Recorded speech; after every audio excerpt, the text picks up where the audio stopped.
In the point number 9, Bismillah Khan says that, or the writer about the Bismillah Khan says that, all the different type of the awards and his identification, that is his recognition, went very much fast and very thick. Thick means in a large amount. Bismillah Khan was the first person or the first Indian who was invited at America specially for one specific program which was arranged at the prestigious Abraham Lincoln centre hall. Abraham Lincoln के नाम से एक centre hall है America में जो बहुत ही prestigious है, जो बहुत ही फेमस है. ऐसे प्रेस्टिजियस लिंकन सेंटर हॉल में उनको सबसे पहले इंडियन माने जाते हैं जिनको म्यूजिक बजाने के लिए वहां पर इनवाइट किया गया अमेरिका में. Okay. He also took part in the World Exposition in Montreal. इतना ही नहीं, सिर्फ अमेरिका नहीं, उन्होंने खास करके he took the part in the World Exposition in Montreal. World का अलग अलग म्यूजिशियंस का एक्सपोजिशन होता है, उस एक्सपोजिशन में उन्होंने पार्टिसिपेट किया और उस पार्टिसिपेशन में उनका भी इन्वॉल्वमेंट था जो कहां पर हुआ था, मॉन्ट्रियल नाम की जगह पे. Then next point is in the world exposition in Montreal in the Cannes art festival. और ये जो प्रोग्राम था वहां पे मॉन्ट्रियल में, ये खास करके केन्स नाम का एक आर्ट फेस्टिवल था जो केन्स के लोगों ने अरेंज किया हुआ था. And in the Osaka trade fair also, उन्होंने ओसाका नाम की मतलब 3 कंट्रीज हो गए यहाँ पर, अमेरिका, सेकंड केन्स, ओके, जो मॉन्ट्रियल नाम की जगह पर हुआ था exposition.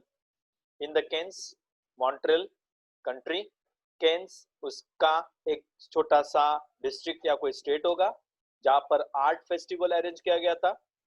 And third is Osaka trade fair.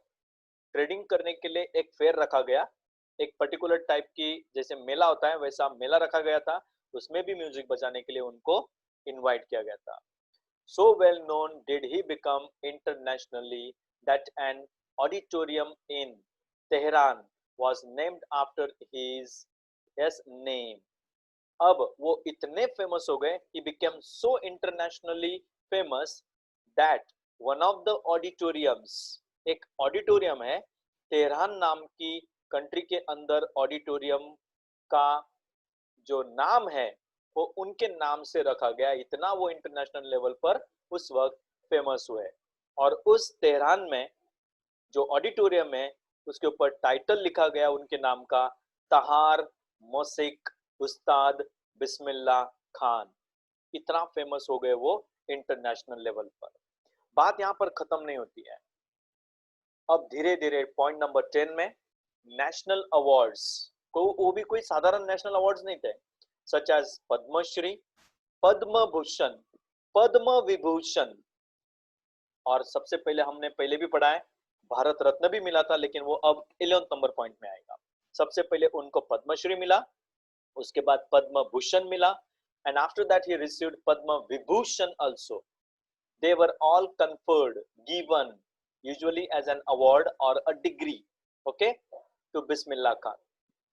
In point number 11, in 2001, Ustad Bismillah Khan was awarded India's highest civilian award. In 2001, Bismillah Khan जी को इंडिया का सबसे बेहतरीन अवार्ड जिसको माना जाता है, जिसको हम भारत रत्न अवार्ड कहते हैं, भारत का रत्न मतलब भारत का डायमंड, ओके, रत्न का मतलब डायमंड माना जाता है, precious stone you can say, ये अवार्ड भी उनको मिल गया. अब कोई अवार्ड तो बचा ही नहीं जो हाईएस्ट लेवल का था. With the coveted award resting on his chest. Here coveted, okay, the meaning of the word, understand it very properly. Coveted means much desired. जिस अवार्ड को पाने के लिए काफी लोग, ओके, चाहत रखते हैं, काफी चाहत रखते हैं कि ये अवार्ड मुझे कब मिल सकता है. और ऐसा अवार्ड जो उनके सीनों पर सीने के ऊपर जो अवार्ड्स के जो मेडल्स होते हैं वो उनके चेस्ट के ऊपर एक के बाद जब एक आने लग गए, तब उसके बाद क्या हुआ, and his eyes glinting, glinting means shining, और उनकी आंखों में ये सब अवार्ड लेते वक्त पानी से आंसू भर आए। ओके, ये आंसू भर किस लिए आए, क्योंकि वो बहुत हद से ज्यादा खुश हो रहे थे कि शायद उनकी लाइफ में इतना बड़ा मुकाम कभी देखने को मिलेगा, ये उन्होंने कभी सोचा नहीं था। So with the chest and his eyes glinting with the rare happiness, और बहुत कम खुशी ऐसे कभी कभी लोगों के लाइफ में आती है, तो ऐसे रेयर टाइप का हैप्पीनेस जब उनकी लाइफ में आकर टकराया, तो उन्होंने उस वक्त दो शब्द कहे थे। तो वो दो शब्द जब बया किए तो क्या कहा था, what did he say about all this happiness, all I would like to say is, what did he say, मैं सिर्फ इतना ही कहना चाहूंगा, teach your children music. Parents को एक मैसेज जाता है, या पूरे कंट्री को एक मैसेज गया कि आप अपने बच्चों को कम से कम म्यूजिक सिखाइए, कभी ना कभार कोई ना कोई म्यूजिक का हिस्सा तो सिखाइए। This is Hindustan richest tradition, क्योंकि म्यूजिक हिंदुस्तान का सबसे ओके अमीर यानी कि सबसे महत्वपूर्ण परंपरा है, रिचेस्ट ट्रेडिशन है। Even the west is now coming to learn our music.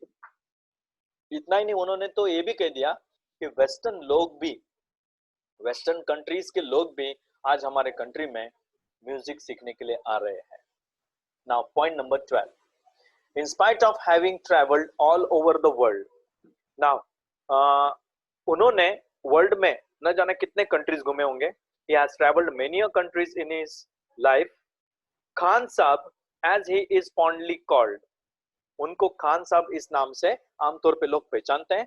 he is recognized as a Khan साहब fondly, okay, fondly by the people. he is exceedingly fond of Banaras and Jumrao, exceedingly with excessiveness, बहुत ज्यादा, हद से ज्यादा खान साहब को बनारस और जुमराव नाम की जो जगह है वो हद से ज्यादा पसंद है। Okay, and they remain for him the most wonderful towns of the world, और ये दोनों जगह है ना, उनके हिसाब से वर्ल्ड की सबसे खूबसूरत जगह है।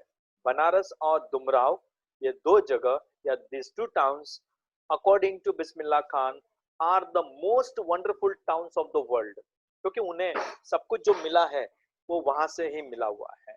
ओके, कहां से, इन दो जगहों से। A student of his once wanted him to head a Shehnai school in the USA. अब एक बार हुआ क्या, उनका जो एक स्टूडेंट था, बिस्मिल्लाह खान जी का एक विद्यार्थी है, उन्होंने शहनाई बजाने के लिए एक खास कंसेप्ट रखी, बिस्मिल्लाह खान के सामने एक आइडिया रखी कि मैं यूएसए में जाकर शहनाई के बजाने के बारे में सिखाना चाहता हूँ, एक स्कूल खोलना चाहता हूँ वहां पे, तो क्या मैं ऐसा करूँ? ऐसा स्टूडेंट ने अपने टीचर बिस्मिल्लाह खान जी से पूछा। He is asking a question to Bismillah Khan, if I expect to open a school in USA, will it be good, especially to teach the students about the Shehnai? And the student promised to recreate the atmosphere of Banaras. That student, what did he say? He said that I promise that I will try to recreate. Create तो नहीं कर सकता, लेकिन recreate करना, वैसा ही atmosphere Banaras के जैसा वहां पर मैं रिप्लिकेट करूंगा, वहां पर टेम्पल्स भी खड़े कर दूंगा, वहां पर मैं टेम्पल्स भी बना दूंगा यूनाइटेड स्टेट्स ऑफ अमेरिका में। उस वक्त की बात है। लेकिन उस विद्यार्थी के पास शायद बहुत धन दौलत होगी, वहां पर वो स्कूल भी खोल देगा, बनारस के जैसा आजू बाजू में पेड़ पौधे लगा देगा, टेम्पल्स भी बना देगा। लेकिन the question is, but Khan साहब आस्क्ड हिम, खान साहब ने एक सिंपल सवाल किया, if he would be able to transport river Ganga as well, क्या तुम गंगा नदी को भी यहाँ से उठाकर ले जा सकते हो? क्या तुम गंगा नदी वहां पर तैयार कर सकते हो? क्या गंगा नदी के जैसा माहौल तैयार कर सकते हो? और ये पॉसिबल तो था नहीं। Later he is remembered to have said, ऐसे माना जाता है कि उन्होंने बाद में ऐसा कहा था, दैट इज वाई उन्होंने कहा था खुद, क्या कहा था बिस्मिल्लाह खान जी ने, बाद में स्कूल तो वो बच्चे ने बनाई नहीं होगी, लेकिन ऐसे माना जाता है, he is remembered to have said that, Bismillah Khan ने ये कहा था, that is why whenever I am in a foreign country, जब भी मैं किसी फॉरेन कंट्री में जाता हूँ तो उस वक्त क्या होता है मेरे साथ, आई कीप यर्निंग टू सी हिंदुस्तान, मैं एक आशा रखता हूँ कि मेरी आंखों के सामने मेरा हिंदुस्तान आना चाहिए, भले ही मैं फॉरेन कंट्री में रहता हूँ, उस वक्त मैं वहां पर कोई परफॉर्मेंस दे रहा हूँ तो उस वक्त मेरी इच्छा होती कि हिंदुस्तान को मैं वापस कब जाऊंगा, कब लौट के अपने देश जाऊंगा। वाइल इन मुंबई, और कंट्री के अंदर ही जब वो गंगा की घाटी से निकलकर मुंबई में शो परफॉर्म करने के लिए आते हैं तो उस वक्त देखो उनकी हालत क्या होती है, I think of only, what does he say, I think of only to see, go through it, I think of only Banaras and the holy Ganga। उस वक्त वो ये कहते हैं कि उस वक्त मेरे आंखों के सामने या मन में सिर्फ बनारस आता है या सिर्फ पवित्र नदी गंगा आती है। जब मैं मुंबई में शो परफॉर्म कर रहा होता हूँ उस वक्त मेरे आंखों के सामने मुंबई नहीं होता है, but Banaras and holy Ganga is there. Okay, just a minute everyone,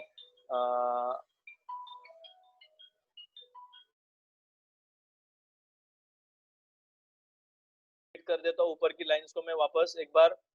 वो क्या कहते हैं एंडिंग में, तीन जगहों के बारे में बताया, he has told about three things, when he is at foreign land he is expecting to see Hindustan, when he is at Mumbai he is thinking about Banaras and holy Ganga, and at the end when he is at Banaras he is missing the unique qualities of that mutt, that is the school in which he used to learn how to play Shehnai, which is located at Dumrao. Okay, and now in the last point of the lesson, point number 13, Ustad Bismillah Khan's life is a perfect example of the rich cultural heritage of India, one that effortlessly accepts that a devout Muslim, अब ध्यान देना, उस्ताद बिस्मिल्लाह Khans life जो है एक perfect example है जिसके अंदर एक रिच और कल्चरल हेरिटेज है, इंडिया का एक कल्चर, और उस कल्चरल हेरिटेज को उनके अंदर से हम झांक कर देख सकते हैं। और वो ऐसे व्यक्ति थे, one that, and it is such a kind of a culture और such a rich quality, one that effortlessly accepts, वो बिना कुछ एफर्ट्स लिए किस चीज को एक्सेप्ट कर लेते हैं, that the person like Bismillah Khan was a devout Muslim and okay, like him can very naturally play the Shehnai every morning at the Kashi Vishwanath temple। अब देखो ध्यान से समझना, डिवोट मुस्लिम किसको बोलते हैं, जो सिर्फ अपने ही धर्म के बारे में सोचता हो, okay, believing strongly in a religion and obeying its laws and following its practices, जिसको हम कट्टर कहते हैं, कट्टर, ओके, कट्टर व्यक्ति को डिवोट मुस्लिम कहते हैं। बिस्मिल्लाह खान जी कट्टर मुस्लिम होने के बावजूद, ओके, वो ये नहीं बोलते, अरे भयंकर आवाज नहीं कर, वो ये नहीं बोलते हैं कि मुझे कल उठकर अर्ली मॉर्निंग में हर दिन टेंपल में जाकर, वो भी काशी विश्वनाथ के टेंपल में जाकर शहनाई बजानी है। कट्टर मुस्लिम होने के बावजूद उनके मन में सबके प्रति जो भावना है, मंदिर हो या मस्जिद हो, इससे बेहतर एग्जांपल बोलूं मैं आपको, बिस्मिल्लाह खान से भी बेहतर एग्जांपल बोलूं, कोई बता सकता है? यस सर, किसी को पता है? यस कोई ऐसा मुस्लिम जो मंदिर में भी जाता था? Sir, APJ Abdul Kalam. APJ Abdul Kalam अपने बचपन से लेकर अपने अंतिम सांस तक अर्ली मॉर्निंग में श्री कृष्ण भगवान के टेंपल में, जो साउथ इंडिया में है, बता देता हूं मैं, वहां पर जाकर सबसे पहले भजन कीर्तन सुनते थे, उसके बाद वो घर पे नहा धोकर नमाज भी पढ़ते थे। और ये सब उनके पेरेंट्स को मैं बहुत अप्रिशिएट करना चाहूंगा कि जिन्होंने कोई प्रकार का भेदभाव आज तक उनके मन में कभी नहीं डाला। उसी तरह से बिस्मिल्लाह खान के पेरेंट्स ने भी वही चीज सिखाई जो उन्हें सिखानी चाहिए थी कि किसी भी प्रकार के धर्म के अंदर कोई भेदभाव मत रखो। टेंपल में चले जाओ या फिर मॉस्क में जाना है तो मॉस्क में भी चले जाओ, क्योंकि जिंदगी में ये सब बार बार देखने को नहीं मिलता, क्योंकि जिंदगी एक ही बार होती है। Okay, so at the end Ustad Bismillah Khan, sir आवाज नहीं आ रही है। एक मिनट, उस्ताद बिस्मिल्लाह खान जी जो है, ओके, यहाँ से 21 अगस्त 2006 में चल बसे। अब आ रही आवाज सबको? हाँ सर। ओके, बिस्मिल्लाह, हाँ, उस्ताद बिस्मिल्लाह खान जी इस दुनिया से 21 अगस्त 2006 में चल बसे एट द एज ऑफ 90 साल के हो गए थे। After a prolonged illness, prolong means for a long time, लंबे समय तक, लंबे अरसे तक वो बीमार रहे और उसके बाद वो 90 इयर्स के होने के बाद दुनिया से चल बसे। He was given a state funeral, पूरे स्टेट की तरफ से, पूरे कंट्री की तरफ से गवर्नमेंट ऑफ इंडिया ने एक दिन का नेशनल मॉर्निंग रखने का अनाउंसमेंट भी किया था। स्टेट मतलब यहाँ पर कंट्री आता है, ध्यान में रखना। He was given the state funeral और गवर्नमेंट ऑफ इंडिया ने उस दिन okay national morning day declare किया था ताकि उनको सलामी दी जा सके और उनके इस महान कार्य को सब लोग याद कर सके। अब ऊपर एक जो छोटा सा बॉक्स है ना, उसको ध्यान से पढ़ना। शेखर गुप्ता, सर मॉर्निंग एक मतलब morning, morning not morning, morning मतलब दुख व्यक्त करना। हाँ मॉर्निंग। सर टक्कर मुस्लिम। एक मिनट, नेशनल मॉर्निंग, ध्यान देना, all of you listen it carefully. पूरे कंट्री के अंदर